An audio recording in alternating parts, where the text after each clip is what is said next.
Hallelujah, praise the Lord. परमेश्वर के नाम को धन्यवाद देती हूँ कि परमेश्वर ने सुंदर सा मौका मेरे जीवन में दिया कि परमेश्वर के महान कलाम को मैं आप लोगों के बीच में लेके आऊँ। और आज का मनन चिंतन का विषय है कि वचन के द्वारा हम इस संसार में रहते समय किस तरह से सफलता का, आशीष का जीवन जी सकते हैं। आइए हम इस समय देखेंगे भजन संहिता 1 इसका 1 से लेके 6 तक हम कुछ वचनों पर मनन और चिंतन करेंगे। पहले हम 3 वचनों का मनन करेंगे, फिर उसके बाद हम आगे के वचनों की तरफ जाएंगे कि किस तरह से यहाँ पर आशीष दिए गए हैं। वचन एक हमारे जीवन में आशीष लेके आ सकता है। भजन संहिता 1:1 में इस तरह से लिखा गया है, क्या ही धन्य है वह पुरुष जो दुष्टों की युक्ति पर नहीं चलता और ना पापियों की मार्ग में खड़ा होता और ना ठट्ठा करने वाली मंडली में बैठता है, परंतु वह तो यहोवा की व्यवस्था से प्रसन्न रहता और उसकी व्यवस्था पर रात दिन ध्यान करता है। वह उस वृक्ष के समान है जो बहती नालियों के किनारे लगाया गया है और अपनी ऋतु में फलता है और जिसके पत्ते कभी मुरझाते नहीं, इसलिए जो कुछ वह पुरुष करे वह सफल होता है। Praise the Lord, hallelujah. इस तरह से यहाँ पर लिखा गया है कि क्या ही धन्य है वह पुरुष जो दुर्जनों की युक्ति पर, उनकी इच्छा के अनुसार, उनकी बैठक में ना बैठते हुए, उनका साथ ना रहते हुए, परमेश्वर के नियम शास्त्र में रात दिन मनन कर कर एक आशीष का जीवन, एक सफलता का जीवन जीता है। सच में प्रियो, हमें भी हमारे जीवन में अगर आशीष का जीवन चाहिए, सफलता का जीवन चाहिए, फलवंत जीवन चाहिए, तो हमें इस वचन के अनुसार जीवन बिताना है। इस वचन के अनुसार हमारा जीवन होना चाहिए। रात दिन इसमें हमें मनन और चिंतन करना है कि हम आशीष का जीवन जिए।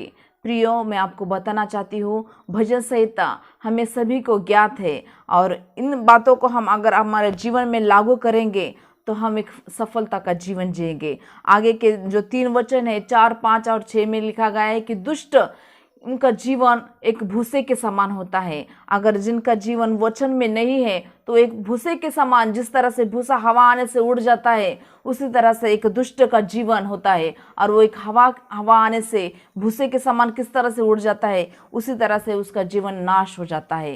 प्रियो, मैं चाहती हूँ कि हम सभी एक मजबूती का जीवन, वजन का जीवन, प्रभु की आत्मा से भरकर जीवन इस संसार में जिए, क्योंकि हमें संसार में रहते समय उस सार्वकालिक जीवन की ओर भी जाना है। हमें यहाँ तक ही सीमित नहीं रहना है, हमको यहाँ से भी बढ़कर आगे की ओर जाना है, और वो है सार्वकालिक जीवन।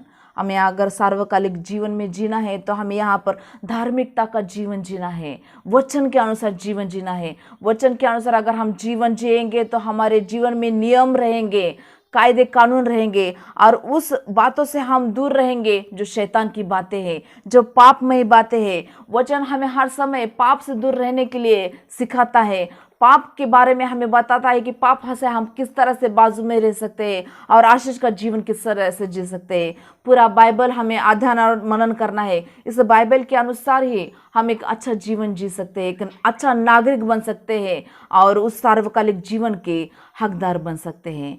तो आयो प्रियो, आज का दिन में हम मनन चिंतन के द्वारा, वचन के द्वारा किस तरह से आशीषित का जीवन जी सकते हैं, ये हम देखेंगे। और देखा है हमने कि किस तरह से इस पूरे अध्याय में लिखा गया है कि 1 से लेके 3 तक कि हम उस वृक्ष के समान, वो मनुष्य होता है जो बहती नाली के किनारे लगा गया होता है, उसके पत्ते कभी मुरझाते नहीं, वो फलवंत जीवन जीता है, हर समय उसके पास फल रहता है। आज हमारे पास में फलवंत का जीवन होने के लिए हमें वचन का अनुसार जीवन जीना बहुत जरूरी है। हमें नश्वर जीवन जीना नहीं है, सार्वकालिक जीवन में जाने के लिए हमें वचन बहुत जरूरी है। वचन में हम रहेंगे तो आशीष का जीवन जिएंगे। आइए हम इस समय प्रार्थना में जाएंगे।